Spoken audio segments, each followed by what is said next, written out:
Hello friends, welcome to book foods channel. ఈరోజు మనము పుదీనా చట్నీ ఎలా తయారు చేసుకోవాలో చూద్దాము. మీరు ఈ విధంగా పుదీనా చట్నీ తయారు చేసినట్లయితే పుదీనా ఫ్లేవర్ ఇష్టపడని వాళ్ళు కూడా పుదీనా చట్నీ చాలా ఇష్టంగా తింటారు. చాలామంది పానీపూరిలో కానీ చాట్ ఐటమ్స్లో కానీ పుదీనా ఇష్టపడతారు, కానీ చట్నీ రూపంలో ఇష్టపడరు. కానీ ఈ విధంగా ట్రై చేయండి, తప్పకుండా మీ ఇంట్లో పిల్లలు కానీ పెద్దవాళ్ళు కానీ తప్పకుండా ఇష్టపడతారు. వీడియో స్కిప్ చేయకుండా చూడండి. అలాగే ఛానల్ని సబ్స్క్రైబ్ చేసుకోకపోతే వెంటనే సబ్స్క్రైబ్ చేసుకోండి. వీడియో నచ్చినట్లయితే లైక్ చేయండి, షేర్ చేయండి. ఇప్పుడు మనము పుదీనా ముందుగా మనము ఈ సైజు కట్టల్ని ఒక 2 కట్టలు పుదీనా తీసుకున్నాను నేను. అయితే మనము ఏ ఆకుకూర అయినా కూడా తీసుకున్నప్పుడు మనం శుభ్రంగా కడుక్కోవాలి ఒక 2-3 సార్లు. చాలామంది ఏం చేస్తారంటే వాటర్లో ఏదైనా ఆకుకూర వేసి ఈ వాటర్ తీసేసి మళ్ళీ వాటర్ వేసి కడుక్కుంటారు. అలా చేస్తే మనకి ఇసుక అనేది కిందనే ఉండిపోతుంది. ఏ ఆకుకూర కడిగినా కూడా మనము వాటర్లో వేసిన ఆకుకూరని ఆ కూర మాత్రమే ఇలా తీసేయాలి. తీసేసి తర్వాత వాటర్ చేంజ్ చేసుకుంటూ ఒక 2-3 టైమ్స్ కడుక్కోవాలి. అందులోని పుదీనాలో ఇసుక ఎక్కువగా ఉంటుంది కాబట్టి మన్ను ఇసుక 2 ఉంటాయి కాబట్టి చాలా క్లీన్గా ఒక 3-4 టైమ్స్, అవసరమైతే 5 టైమ్స్ కూడా కడుక్కోండి. ఇలా కడుక్కొని వాటర్ ఏమాత్రం లేకుండా ఇలా పిండేసి మొత్తము తీసి పక్కన వేరొక బౌల్లో వేసుకోవాలి. చూడండి, విధంగా తీసేసి మొత్తము వేరొక బౌల్లో దీన్ని ట్రాన్స్ఫర్ చేసుకోవాలి. అదేవిధంగా మీరు దీంతో పాటే ఒక చిన్న నిమ్మకాయ సైజ్ చింతపండుని కొద్దిగా వాటర్ వేసి నానబెట్టి ఉంచుకోండి. ఈ విధంగా మొత్తము పుదీనాని తీసేయాలి. ఆల్రెడీ నేను ఒక 3 టైమ్స్ కడుక్కున్నాను, ఇది 4th టైం. చూడండి, మన్ను కింద అనేది ఉండిపోతుంది. ఆల్మోస్ట్ మన్ను పోయింది. ఈ విధంగా సపరేట్ చేసి పెట్టుకోవాలి. ఇప్పుడు మనం పుదీనా పచ్చడి ఎలా తయారు చేయాలో చూద్దాము. చూడండి, మనకి చింతపండు కూడా రెడీగా ఉంది. తర్వాత ఇంకా ఏమేమి వస్తువులు మనం వేసి చట్నీ తయారు చేసుకోవాలో చూద్దాము. ముందుగా మనము స్టవ్ వెలిగించుకొని బాండ్లీ పెట్టుకోవాలి. తర్వాత ఒక 2 టీ స్పూన్స్ మినపగుండు తీసుకున్నాను. ఇక్కడ పప్పు కూడా తీసుకోవచ్చు. మనము 2 కట్టల పుదీనా తీసుకున్నాం కాబట్టి 2 స్పూన్ల మినపగుండు వేసి దోరగా వేయించుకోవాలి. దీన్ని ఇలా దోరగా కలర్ చేంజ్ అయ్యే వరకు వేయించుకోవాలి. ఇప్పుడు వీటిని తీసేద్దాం. ఇప్పుడు ఇదే బాండీలో మనము 2 స్పూన్ల నువ్వులు వేసుకోవాలి. నువ్వుల్ని కూడా వేయించుకోవాలి. ఇవి తొందరగా వేగిపోతాయి. ఇలా వేగిన తర్వాత నువ్వుల్ని కూడా తీసి పక్కన చల్లార్చుకోవడానికి ఒక ప్లేట్లో వేసి ఉంచుకోవాలి. ఇప్పుడు బాండ్లీలో ఒక 5-6 టేబుల్ స్పూన్స్ నూనె వేసుకోవాలి. ఇంతకుముందు మనము మినపగుండు తర్వాత నువ్వులు స్పూన్తో తీసుకున్నాము. టీ స్పూన్ అంటే చిన్నగా ఉంటుంది, టేబుల్ స్పూన్ దీనికంటే పెద్దగా ఉంటుంది. ఒక 5-6 స్పూన్ల నూనె తీసుకోవాలి. నూనె కొద్దిగా వేడైన తర్వాత మనము పుదీనా వేసుకుందాం. మన ఛానల్లో ప్రతి ఒక్కటి కూడా క్లియర్గా ఉంటుంది. కొత్తగా చేసే వాళ్ళకు కూడా ఈజీగా అర్థం అవ్వాలని ప్రతి ఒక్కటి కూడా మెజర్మెంట్స్ అనేది కరెక్ట్గా ఉంటాయి. కొత్తగా ఎవరైనా నేర్చుకున్నట్లయితే తప్పకుండా ట్రై చేయండి. ప్రతి ఒక్క రెసిపీ కూడా డీటెయిల్గా ఉంటుంది.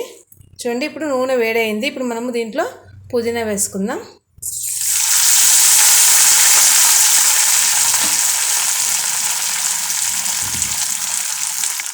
పుదీనా వేసి ఒకసారి దీన్ని మంచిగా కలుపుకోవాలి. ఇది నూనెలో బాగా ఉడకాలి. ఇలా ఒకసారి మిక్స్ చేసేసి మూత పెట్టి ఉంచుకోవాలి.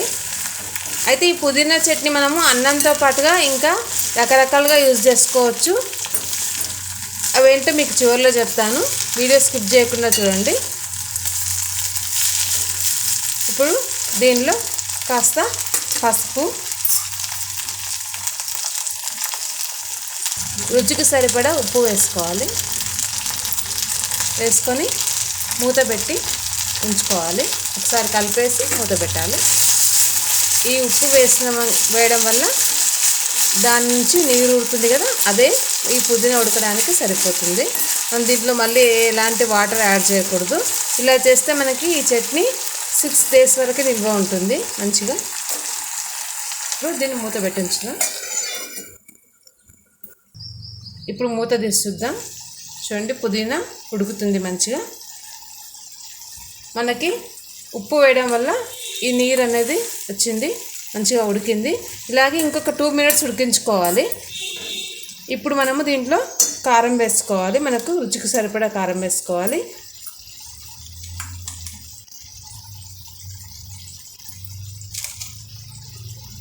చూడండి,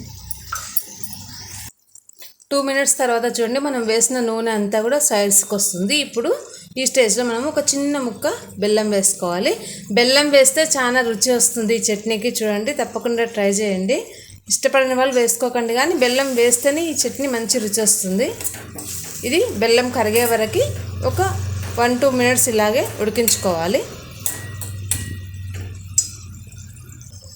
బెల్లం కూడా కరిగిపోయింది. ఇప్పుడు మనము ఈ నానబెట్టి ఉంచుకున్న చింతపండు ఉంది కదా, చింతపండు రసం వాటర్తో సహా మొత్తం వేసేసుకోవాలి.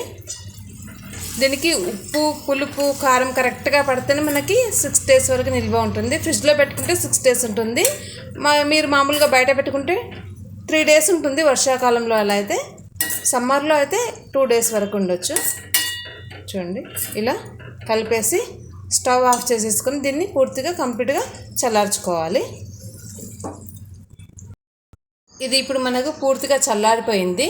ఇలా చల్లారిన తర్వాత మనం ముందుగా వేయించి పెట్టుకున్న మినపగుండు, నువ్వులు ఫస్ట్ మిక్సీ వేసుకొని తర్వాత ఇది కూడా వేసి మొత్తం కలిపి ఒకసారి మిక్సీ వేసుకోవాలి. పుదీనా చట్నీ రెడీ అయ్యింది. చూడండి, దీన్ని ఒక బౌల్లో తీసుకుందాము. దీంట్లో మనం ఏమాత్రం వాటర్ అనేది యాడ్ చేయకూడదు. యాడ్ చేయకుండా చేసుకుంటే మనకి 6 days వరకు నిల్వ ఉంటుంది. వాటర్ యాడ్ చేస్తే చట్నీ టేస్ట్ అనేది మారిపోతుంది. కాబట్టి ఈ పుదీనాకి అసలు ఏమాత్రము నీళ్ళు అనేది పడకూడదు. దీనికి మనము పైన పోపు వేసుకోవాలి. పోపులో ఆవాలు, జీలకర్ర వేసి పోపు వేసుకుంటే సరిపోతుంది. ఈ పుదీనా చట్నీ మనము రైస్తో తీసుకోవచ్చు. అదేవిధంగా మనకు ఈవినింగ్ పిల్లలు వచ్చిన తర్వాత బ్రెడ్కి మనము బ్రెడ్ని ఒకసారి పెనంపై కాల్చి దానికి అప్లై చేసి ఇచ్చినా కూడా ఇష్టంగా తింటారు. అంతేకాకుండా మనకి ఇది ఈవినింగ్ స్నాక్ ఐటెం తయారు చేసుకోవాలంటే మీరు మురమరాలు ఉంటాయి కదా, మురమరాల్లో ఈ పుదీనా చట్నీ కొద్దిగా వేసి ఉల్లిపాయలు సన్నగా కట్ చేసి వేసి దాంట్లోనే ఈ పుదీనా చట్నీ, మురమరాలు, తర్వాత ఉల్లిపాయలు, తర్వాత కొద్దిగా చాట్ మసాలా వేసి కలపండి. చాలా రుచిగా ఉంటాయి. అంతేకాకుండా ఈ పుదీనా చట్నీతోనే మనము ఇంకో రకంగా బ్రెడ్ స్లైస్కి ఈ పుదీనా చట్నీ తర్వాత టమాటో సాస్ కానీ కెచప్ కానీ అప్లై చేసేసి పైన ఇంకొక బ్రెడ్ వేసి దాన్ని మనము కాల్చుకొని తీసుకోవచ్చు శాండ్విచ్ లాగా.